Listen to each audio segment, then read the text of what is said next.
Hello, my name is Jay. Thanks for tuning into the video. Today I'm going to go through everything I did to vlog my Appalachian Trail through hike in 2022. I'll go over some of my gear, but I'll mostly go over my techniques because if you're going to vlog, you may be interested in the techniques, but maybe not necessarily gear, and not too many people are going to carry as much gear as I did, which is perfectly reasonable. But I think I'll point out a few important things that you should consider as well, and I'll just show you everything I did on my phone, and I'll give you a little shot here as I go through. First thing is I recorded most of my video on this guy. It's a GoPro 10 Black.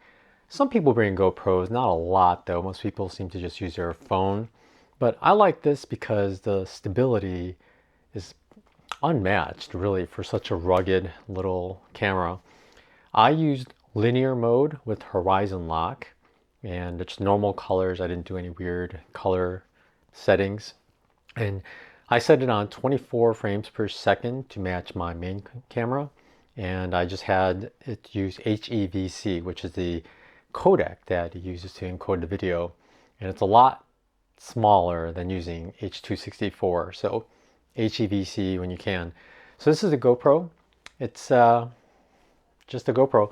I have a wind slayer in front of it or over it because it will pick up wind. It does have several mics and there is a wind reduction feature in there where if it picks up wind in one side, it'll kind of try to use the audio from another.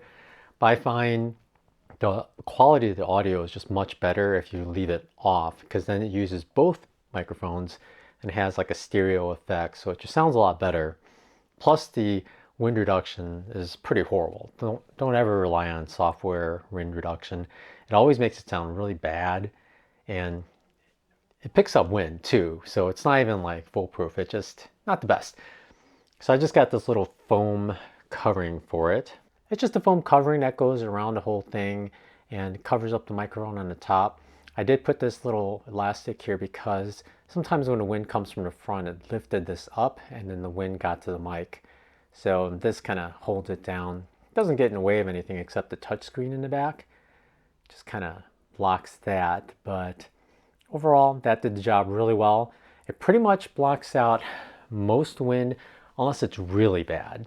If it's really bad, I mean, not much can stop it short of like this huge dead cat sitting out around it, but worked well enough.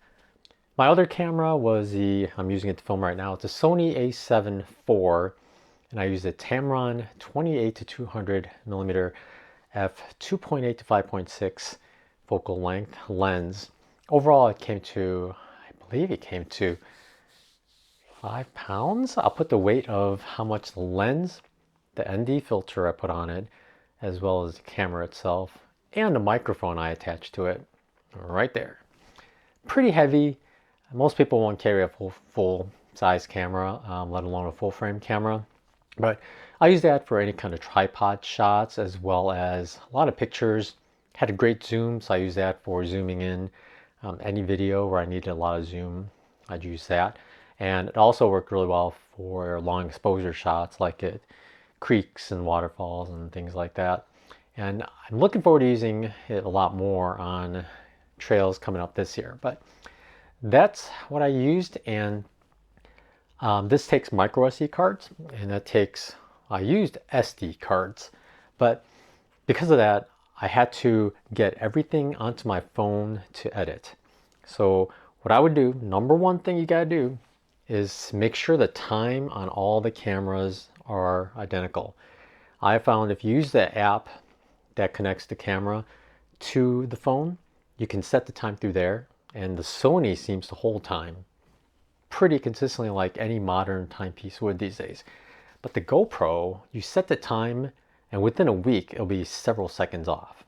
So if you're recording things and you use multiple sources, the time on what you record will be off. So every 4, 5, 7 days you have to make sure you use the app to set the correct time, or you go in and set the time yourself, because it drifts quite badly. I don't know why.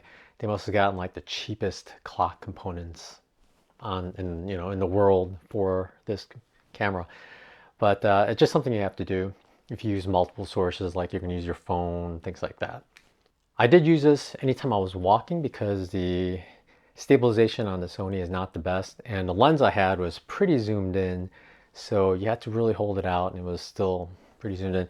But the GoPro had the linear is wide enough, I believe, when you hold it out, that it captures everything. The audio is nice and clear, and with the linear horizon leveling, you could tilt it like this and it keeps it level. So no matter how much you're walking, except for this kind of motion, it can't level out. But if you do this stuff, super level. I mean, really clear. And of course, it only works really well only when it's bright out. When it's dark, can't stabilize as well. And the other thing is when you use linear, you crop in, and in the dark, it uses a tiny portion of a tiny sensor. So it doesn't look as well in the dark, but it overall works fantastic for most outdoor uses. Many times I filmed in the night, I used this knowing that the darker image won't be the best. But the problem is in a tent or somewhere, my camera, I had to keep further away to talk, and it was just at the far end of my tent wasn't far enough. So I used the GoPro all the time. Both cameras have the capability to wirelessly transmit to your phone. So you can transmit all the videos and pictures to your phone. The reason I didn't do that is I found for both apps, it would set the modified date to the time that you transfer it to your phone. So that was the main reason I didn't use it. Second reason though, is it's much, much slower than just using a SD card or micro SD card adapter plugged into your phone. A lot slower. And because it's slow, it's also bad because if you're transferring video from here to your phone, you have to leave this on, and your phone is on, and it takes the battery from this the whole time you're doing it as well as on your phone. Whereas if you just pull the SD card, you can just leave that off and charge it, and you can just transfer it. Otherwise, you have to keep both cameras on while you're transferring it. It's a waste of power, and it keeps the modified date. And the reason I mentioned that before is when you're video editing and you just want to put it all together, you want all the videos ordered by modified date. And then you can kind of move things around based on like how you want to use B-roll. But overall, you want it chronological. And when the times are off, things will hop around and you'll think you were at this place first, but then you'll be like, wait, this was first. And it's later on in the timeline. So you got to move it around, and it's a confusing mess. So try to keep all the modified dates the same and then in order. The only pro with using the wireless method of moving data around is you just don't have to pull the cards out. And I did use the wireless transfer sometimes with the Sony camera just to take some pictures. Like if I wanted one picture from it real quickly, I'll just copy it over. But then that modified data is bad for the video later, so I would just get rid of it and use the original file when I use the SD card transfer method. But overall, I never used it. I did use the wireless control method of the Sony. One time a porcupine went up into a tree and I set it up, and I walked maybe 20-30 feet away and hid behind another tree with a camera pointing, and I was using the app to watch the screen. So if the porcupine climbed down, I could hit record. And I stood there for a while, but didn't happen. On the phone, on Android at least, you have full control over your storage and your folder structure. So on the root folder, I had one called vlogging. And within it, I had several folders of files that I use commonly, like music and various media files, like the AT logo or stars, arrows, rings, anything really. And I would create a folder for each day on trail. And I would also number it in a weird number scheme because it always ordered it alphabetically. So, and I wanted the newest videos on top. So instead of using just day 1, in fact, if you did that, you would have to use day 001 because it kind of throws it off later as well. But instead of day 1, I would do 999-day 1, 998-day 2. So the 998 would actually be at the top of the folder structure instead of day 2, and all the newer days would always be higher up, so I didn't have to scroll around too much to get to them. The reason that's important is I would copy things to the phone and I would have multiple days worth of data on the phone, but I wouldn't delete them once I edited them. I would wait until I can copy them to my external hard drives. I had these little SSD drives, and I always made sure that that folder was copied twice onto 2 separate hard drives before I deleted it from my phone, because that can be gone forever if one of those hard drives fail. So I always made sure it was copied to 2 different hard drives, and then I deleted it from my phone. So there could be several days worth on the storage, and if I ordered it the other way, it'd just be the old folders would be on top and just kind of getting in the way.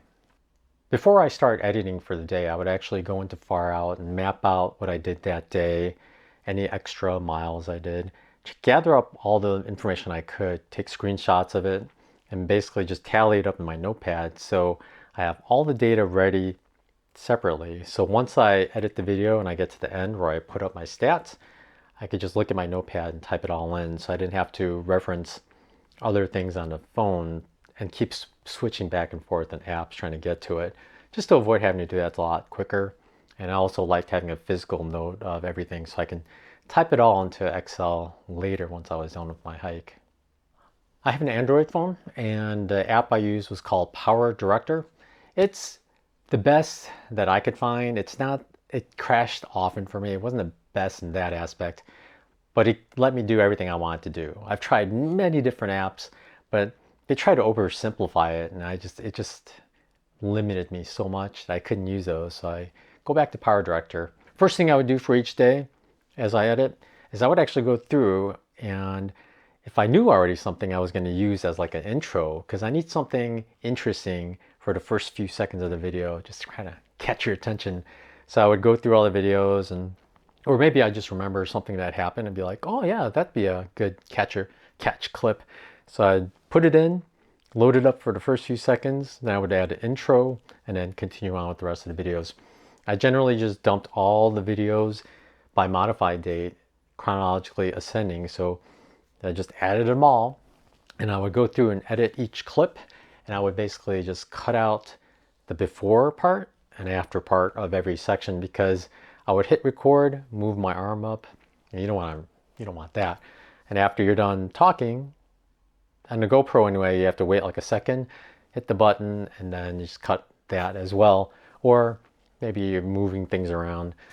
Quite often too, I didn't like to whip pan, so I would hold it and I would talk about something, and then I would stop, then I would turn it and I would show it to you, and that would be like a B-roll to what I was talking about, but I would not show that whipping. I would just cut all that out and just kind of overlap it. So that's, I don't know, it makes for a more pleasant viewing experience than just whipping the camera around over and over willy-nilly. So this is just a fake track I had. I set up with just one video clip and one little video clip of some snow in the backyard, and I have a music track on the bottom. And the first thing I do after adding all the clips and then cutting it all together, cutting out the extras, and getting everything ready, now I add music to the parts where I knew I wanted to add music, so you can move it around. But the big thing I do is after I add the music, I hit audio muxing, and this adjusts the volume of every track. So you notice there's 3 right now because there's 3 tracks. I always set the music to at least around 50%. It's hard to get exactly with just your thumb, but I always do that because for some reason music is always so loud. Everywhere you get on the internet, just so loud. And people keep using music at 100% and it just blows out your ears, especially when they talk quietly and then blows out your ears. So I always do that. And then once I do that, I'll actually go into the volume of the music and then adjust it accordingly, because some songs are louder than others. So you don't want just everything at 50% and be happy. The other thing too is if I want music while I'm talking, you can do keyframes in Power Director, so you can lower the music, the volume temporarily, do your talking, and then let it go back up. And you could go back into what else it's doing. And then you can also go in and just cut it, get rid of that. For here, we can go to volume and there's a fade out. And you'll notice it creates its own keyframes to fade down. You could do that manually, but it's quicker with the fade out. And then you could slide it around, keeps that keyframe. But it's really important to manage your audio. I always found too, if you have loud wind noise in your video, just do that audio ducking. Just reduce the volume during those loud parts and then raise it back up when the wind's gone. That's pretty easy. And then wind is usually, unless it's steadily windy, then you should just like cut that out because nobody can hear you anyway. You can't really get rid of it without special tools that at least my phone doesn't have. Once I think I'm done editing, I'll actually rewatch most of it.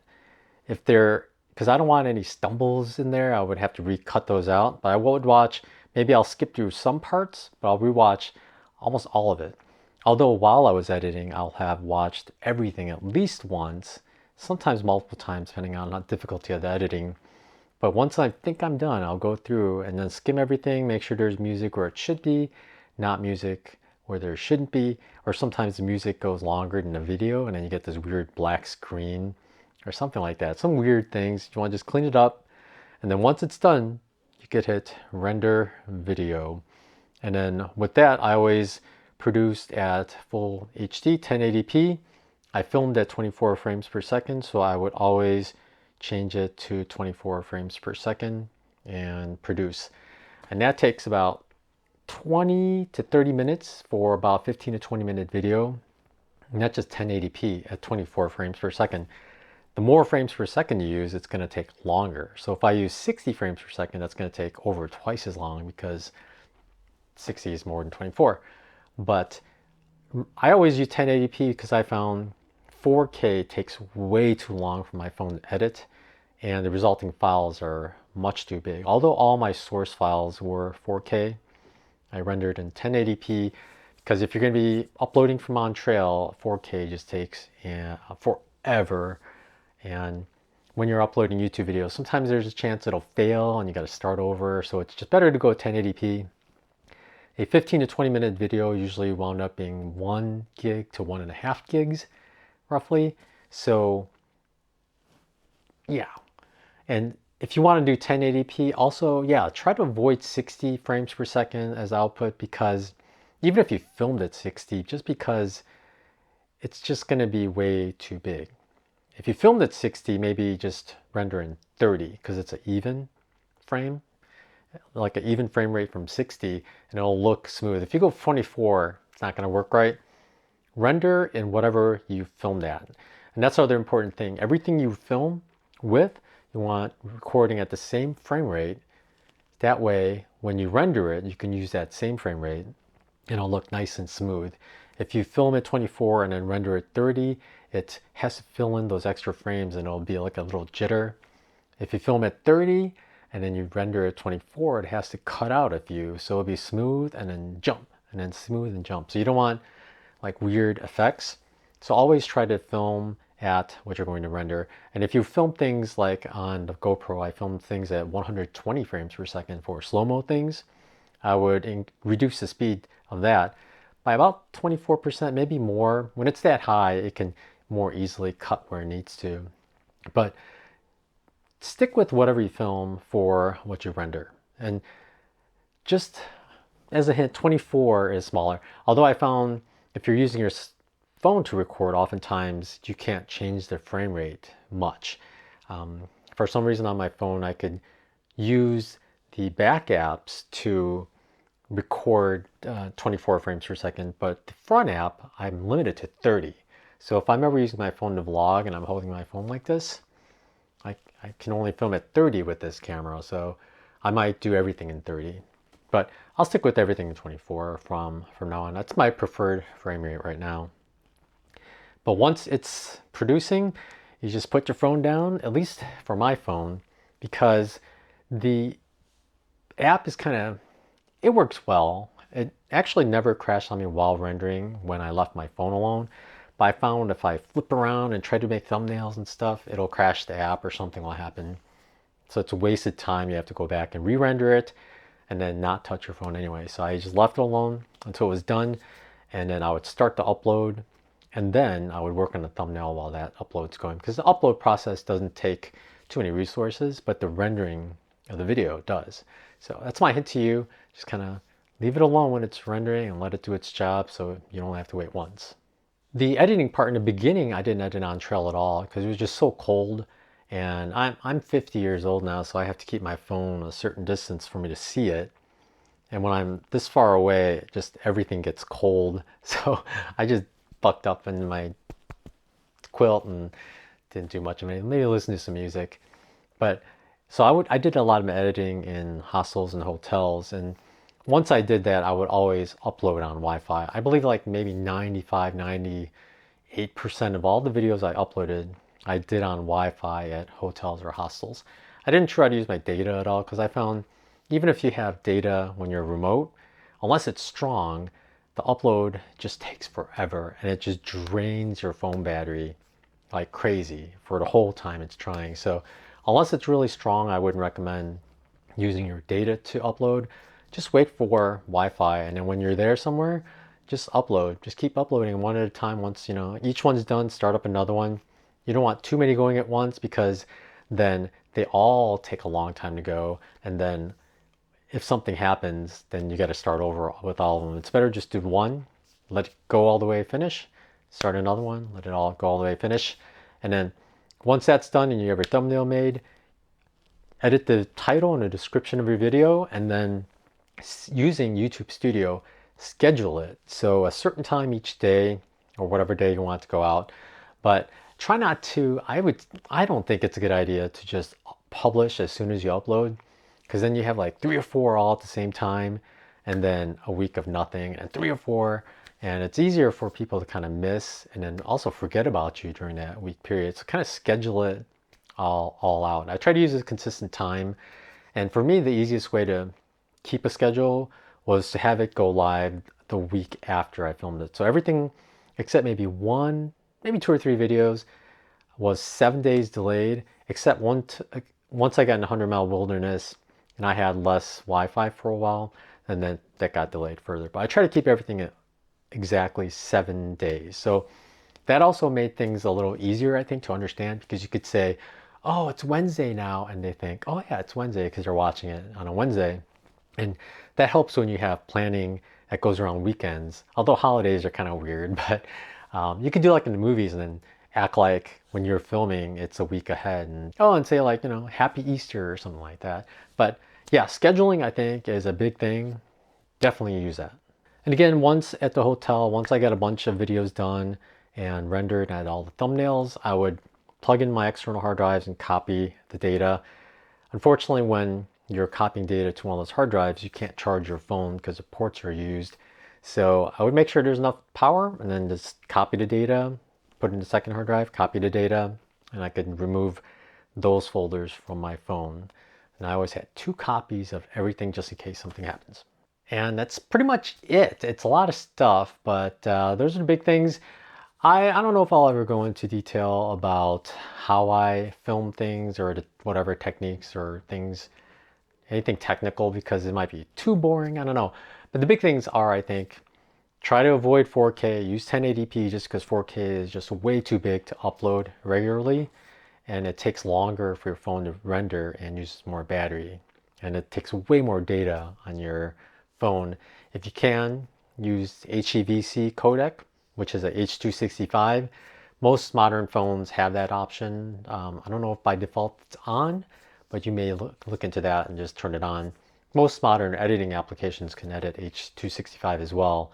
So it's okay, but whatever editing app you decide to use, you want to test it with the HEVC source, like from a GoPro, and make sure it'll work.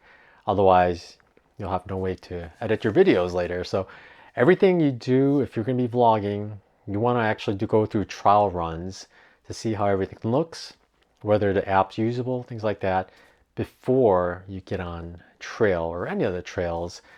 I think that's why shakedowns are nice. It's nice to have gear shakedown as well as like vlogging gear shakedown if you're going to be vlogging. And especially try out windy conditions and do something about the wind. I've only seen one person so far this year, 2023, someone used a headset for their phone, and it's just like the earbuds with the microphone, and that alone reduces wind quite a bit because when you're holding your phone out, it gets all the wind. But at least your body protects that little microphone for some of it. I know in previous years some people had little dead cat furry things on that microphone, which helps it a ton more. So I think that's something you should definitely look into. Most people have headphones anyway, and it just makes the audio so much better. So fight that wind, that's what I tell you. But other than that, that's pretty much how I vlogged and uploaded everything on Trail. I did wind up with about 1.6 terabytes of data. So it filled almost a 2 terabyte hard drive, and actually probably more. And I did film everything in 4K, so it's quite a bit, but it's a lot of fun. I don't know. It's enjoyable, and another reason I'm really glad I vlogged the AT was that my parents got to see it every time it was out. They watched it on their TV, and just yesterday I was wondering, like, it would have been cool to see their reaction, especially my mom's reaction to all the things that happened on trail. It would have been a lot of fun. So I think they'll appreciate it if you can really share the good and the bad and everything out there, and make it so, be proud of it. Something you can be proud of, and they could enjoy it back home. Vlogging's pretty fun. I would highly recommend it to anybody. Just get some practice, and yeah, have fun with it. All right, thanks for watching. If you lasted this far, it's pretty amazing. At some point in the future, I might go over like different filming techniques I use, but it's not that much really. But I'll post a link to a video right here about my top 10 vlogging tips I recorded after the PCT, and they still apply. So go check that out, and then y'all take care. Y'all have a good night, and thanks for watching. Yep, top 10 tips for vloggers and random playlist, probably the AT playlist.